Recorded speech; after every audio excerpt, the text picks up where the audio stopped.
Hello ನಮಸ್ತೆ students, welcome back to anti clock coaching academy. ನಾನು Nikhilesh anti clock coaching ಅಕಾಡೆಮಿಯಿಂದ. Students, ನಿನ್ನೆ V T U results ಬಂತು. First sem ಸ್ಟೂಡೆಂಟ್ಸ್ಗಳಿಗೆ V T U result ಬಂದಿದೆ ನಿನ್ನೆ. ಸೊ ಹೋಪ್ ಎಲ್ರಿಗೂ ಒಳ್ಳೆ ರಿಸಲ್ಟ್ ಬಂದಿದೆ ಅಂತ ಅಂದ್ಕೊಳ್ತೇನೆ. ಕೆಲವೊಂದಿಷ್ಟು ಸ್ಟೂಡೆಂಟ್ಸ್ಗಳಿಗೆ ಆ್ಯಸ್ ಎಕ್ಸ್ಪೆಕ್ಟೆಡ್ ಇಲ್ಲ. ಯಾಕಂತ ಕೇಳಿದರೆ I know students, you guys are very good in your P U ಸಿಯಲ್ಲಿ 90+ ತೆಗೆದಿರ್ತೀರ ಅಥವಾ ಡಿಸ್ಟಿಂಕ್ಷನ್ ತೆಗೆದಿರ್ತೀರ 80+. ಬಟ್ ಇಲ್ಲಿ ಬಂದಾಗ ಇಲ್ಲಿನ ಸಿಲೆಬಸ್ಗಳು ಒಂದೇ ಸೆಮ್ ಅಂತ ಹೇಳಿದ್ರೆ ಹಾಫ್ ಇಯರ್ಲಿ ನಿಮಗೆ 6 ಸಬ್ಜೆಕ್ಟ್ 6 ಅಥವಾ 7 ಸಬ್ಜೆಕ್ಟ್ಸ್ಗಳಿರುತ್ತೆ. 7+ ಇರ್ಬೋದು. ಅದ್ರ ಜೊತೆ ಪ್ರಾಕ್ಟಿಕಲ್ ಎಕ್ಸಾಮ್ಸು ತುಂಬ ಹೆಕ್ಟಿಕ್ ಅಂತ ಅನಿಸಿರ್ಬೋದು. ಸೊ ಟಿಲ್ ಪಿ ಯು ಸಿಯವರೆಗೆ ಒಳ್ಳೆ ಮಾರ್ಕ್ಸನ್ನು ತೆಗೆದು ಈಗ ಇಂಜಿನಿಯರಿಂಗಲ್ಲಿ ಒಂದು ಸಬ್ಜೆಕ್ಟು ಬ್ಯಾಕು ಆಗಿರ್ಬೋದು ಅಥವಾ ಸ್ಕೋರ್ ಕಡಿಮೆನೂ ಆಗಿರ್ಬೋದು. So you can't expect same. ನೀವು ಇಂಜಿನಿಯರಿಂಗ್ ಅಂದರೆ ಪಿ ಯು ಸಿಯಲ್ಲಿ ಹೇಗೆ ನೀವು 95 98 ತೆಗೆದಾಗೆ ಇಂಜಿನಿಯರಿಂಗಲ್ಲಿ ಅಷ್ಟು ಈಸಿಯಾಗಿ ಎಕ್ಸ್ಪೆಕ್ಟ್ ಮಾಡಲಿಕ್ಕೂ ಆಗೋದಿಲ್ಲ, ಅಷ್ಟು ಈಸಿಯಾಗಿ ಕೊಡೋದು ಇಲ್ಲ.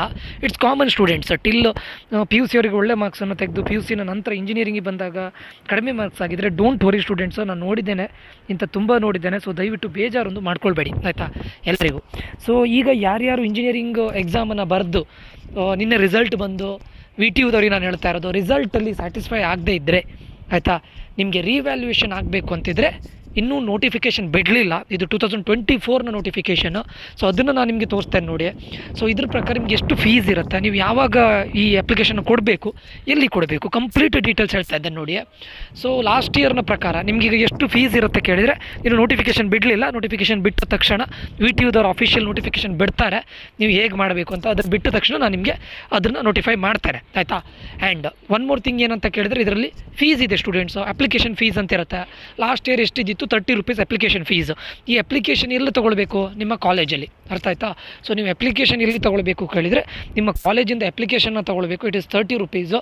ಅದಾದ ನಂತರ ನಿಮಗೆ ಓನ್ಲಿ ರಿವ್ಯಾಲ್ಯೂಯೇಷನ್ ಹಾಕೋದಾಗಿದ್ದರೆ last year per subject 600 rupees fees ಇದೆ, ಅರ್ಥ ಆಯ್ತಾ. ಪರ್ ಸಬ್ಜೆಕ್ಟ್ 600 ರೂಪೀಸ್ ಫೀಸ್ ಇದೆ. ಆ್ಯಂಡ್ ನಿಮಗೆ ಫೋಟೋ ಕಾಪಿನೂ ಬೇಕಾ, ಫಸ್ಟಿಗೆ ಅಂದರೆ ಫೋಟೋ ಕಾಪಿ ತೊಗೊಂಡು ಅದನ್ನು ಚೆಕ್ ಮಾಡಿ ಇದು ಮಾಡ್ತೇನೆ ಅಂತಿದ್ರೆ, including photo copy it is 1000 rupees. Okay, per subject. ಇಲ್ಲಿ ನೋಡಿ, ಅಲ್ಲಿ ಹೇಳಿದ್ದಾರೆ ನೋಡಿ, U G fee for photo copy of answer script is 400 per subject. And U G fee for revaluation is 600 per subject. ಒಂದು ಸಬ್ಜೆಕ್ಟಿಗೆ 600 plus 400 rupees is for photo copy, total 1000 rupees. 30 rupees is for application fees, 1030 rupees. ಇದು ಎಲ್ಲಿ ಸಿಗುತ್ತೆ ಕೇಳಿದ್ರೆ, ನಿಮ್ಮ ಕಾಲೇಜಲ್ಲಿ application ಇದು ಸಿಗುತ್ತೆ. ಮೋಡ್ ಆಫ್ ಪೇಮೆಂಟ್ ಅವರೇ ಹೇಳ್ತಾರೆ, ಆನ್ಲೈನೋ ಆಫ್ಲೈನೋ ಕಾಲೇಜ್ ಅವ್ರಿಗೆ ಇದು ಮಾಡ್ತಾರೆ. ನಿಮ್ಮ ಡೀಟೇಲ್ಸನ್ನು ಪರ್ಫೆಕ್ಟಾಗಿ ಫಿಲ್ ಮಾಡಿ ಅಪ್ಲಿಕೇಶನ್ ಫಾರ್ಮಲ್ಲಿ. ಯಾವಾಗ ನೀವು ರಿವ್ಯಾಲ್ಯೂ ಇದು ಬಂದಾಗ ನಾನು ಹೇಳ್ತೇನೆ. ಇನ್ನು ನೋಟಿಫಿಕೇಷನ್ ಬರಲಿಲ್ಲ ಈ ವರ್ಷದವರಿಗೆ.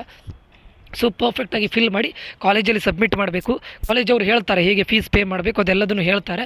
ಕಾಲೇಜಲ್ಲಿ ನೀವು ಇದು ಮಾಡಬೇಕು. ನಿಮ್ಮ ಎಕ್ಸಾಮಿನೇಷನ್ನು ಡಿಪಾರ್ಟ್ಮೆಂಟ್ ಇರುತ್ತೆ ನೋಡಿ, ಅಲ್ಲಿ ನಿಮ್ಗೆ ಕೊಡ್ತಾರೆ, ಅಥವಾ ರೆಸ್ಪೆಕ್ಟಿವ್ ಡಿಪಾರ್ಟ್ಮೆಂಟಲ್ಲಿ ಅದನ್ನು ಹೇಳ್ತಾರೆ ರಿವ್ಯಾಲ್ಯೂಯೇಷನ್ಗೆ. ಆ್ಯಂಡ್ ಸರ್ ರಿವ್ಯಾಲ್ಯೂಯೇಷನ್ ಹಾಕಬೇಕಾ ಬೇಡವಾ, ನಾನು ನಿಮ್ಗೆ ಏನು ಹೇಳ್ತೇನೆ ಕೇಳಿದರೆ, ಔಟ್ ಆಫ್ ನಿಮಗೆ ಸಿಂಗಲ್ ಡಿಜಿಟ್ ಇದ್ದರೆ 50ಅಲ್ಲಿ out of 50 if it is single digit less than 10 ಇದ್ದರೆ ದಯವಿಟ್ಟು ಹಾಕ್ಲಿಕ್ಕೆ ಹೋಗಬೇಡಿ, ಯೂಸ್ ಇಲ್ಲ. ಓಕೆ, ಸಿಂಗಲ್ ಡಿಜಿಟ್ ಯಾಕಂತ ಕೇಳಿದರೆ ನಿಮ್ಗೆ ಅದನ್ನು ರೆಡ್ಯೂಸ್ ಮಾಡಿ 50ಗೆ ಕನ್ವರ್ಟ್ ಮಾಡಿರ್ತಾರೆ. ಸೊ ಈಗ ಫಾರ್ ಎಕ್ಸಾಂಪಲ್ ನಿಮಗೆ 9 ಮಾರ್ಕ್ಸ್ ಬಂದಿದೆ ಅಂತ ಹೇಳಿದರೆ, ನಿಮಗೆ 100ಅಲ್ಲಿ ಬಂದಿದ್ದು ಬರೀ 18 ಮಾರ್ಕ್ಸ್ ಮಾತ್ರ. So you are half marks ಕೂಡ ತೆಗಿಲಿಲ್ಲ.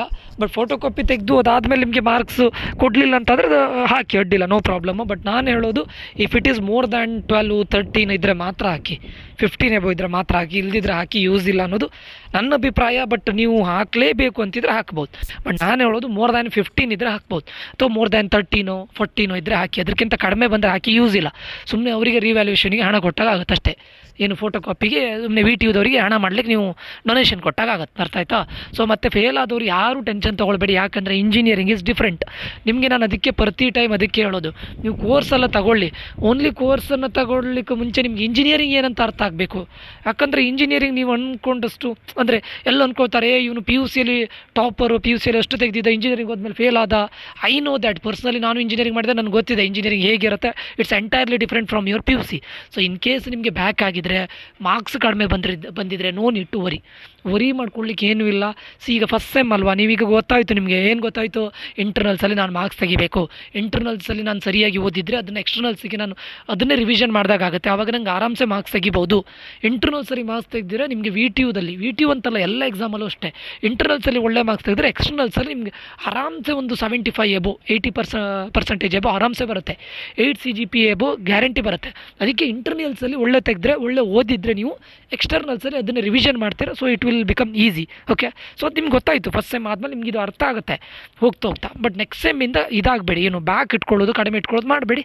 ನಿಮ್ಮ ಪ್ರಯತ್ನ ಮಾಡಿ. ಯು ಗೆಟ್ ಟು ನೋ, ಅಂದರೆ ನಿಮ್ಗೆ ಗೊತ್ತಾಗಿದೆ, ಇವಾಗಲೇ ಗೊತ್ತಾಗಿದೆ ನಾವು ಏನು ಮಾಡಬೇಕು ಅಂತ. Okay, no need to worry. ಅದನ್ನು ನೆಕ್ಸ್ಟ್ ಇದರಲ್ಲಿ ನೀವು ಕ್ಲಿಯರ್ ಮಾಡ್ಕೊಳ್ಬೋದು. ಏನು ಬ್ಯಾಕ್ಲಾಗ್ಸ್ ಇದ್ದರೆ ಅದ್ರ ಬಗ್ಗೆ ಏನು ಟೆನ್ಷನ್ ತೊಗೊಳ್ಬೇಡಿ. ಫಾಸ್ಟ್ ಟ್ರ್ಯಾಕ್ ಎಕ್ಸಾಮ್ ಇರುತ್ತೆ, ಆವಾಗ ಬರೆದು ಆರಾಮ್ಸೆ ಕ್ಲಿಯರ್ ಮಾಡ್ಕೊಳ್ಬೋದು. ಅರ್ಥ ಆಯ್ತಾ? ಬಟ್ ಇನ್ನು ಮುಂದೆ ಈ ಥರ ಮಿಸ್ಟೇಕ್ಸನ್ನು ಮಾಡ್ಕೊಳ್ಬೇಡಿ. ಓದಿ, ಇಂಟರ್ನಲ್ಸಲ್ಲಿ ಓದ್ಕೊಳ್ಳಿ, ಆ್ಯಂಡ್ ಎಕ್ಸ್ಟರ್ನಲ್ಸು ಕೂಡ ಈಸಿ ಇರುತ್ತೆ. ಆಯಿತಾ? ಸೊ ರಿವ್ಯಾಲ್ಯೂಷನ್ ಇನ್ನೂ ನೋಟಿಫಿಕೇಷನ್ ಬರಲಿಲ್ಲ. ನೋಟಿಫಿಕೇಷನ್ ಬಂದ ತಕ್ಷಣ ನಾನು ಇದರಲ್ಲಿ ಬಿಡ್ತೇನೆ, ಯಾವುದರಲ್ಲಿ, ನಮ್ಮ ಯೂಟ್ಯೂಬ್ ಚಾನಲಲ್ಲಿ ಬಿಡ್ತೇನೆ. ಮತ್ತು ಏನು ಗೊತ್ತುಂಟ, ನಿಮ್ಮ ಇಂಜಿನಿಯರಿಂಗ್ ಡ್ರಾಯಿಂಗು ಇದನ್ನು ರಿವ್ಯಾಲ್ಯೂಷನ್ ಹಾಕ್ಲಿಕ್ಕೆ ಆಗೋದಿಲ್ಲ, ಅಂದರೆ ಲೈಕ್ ಫೋಟೋ ಕಾಪಿ ತರಲಿಕ್ಕೆ ಆಗೋದಿಲ್ಲ. ಅದು ಹಾಕಿದ್ರೆ ಅವ್ರು ನಿಮಗೆ ರಿಫಂಡ್ ಕೂಡ ಮಾಡೋದಿಲ್ಲ. ಸ್ಪೆಸಿಫಿಕ್ ಆಗಿ ಇದು ಮಾಡಿದ್ದಾರೆ ನೋಡಿ.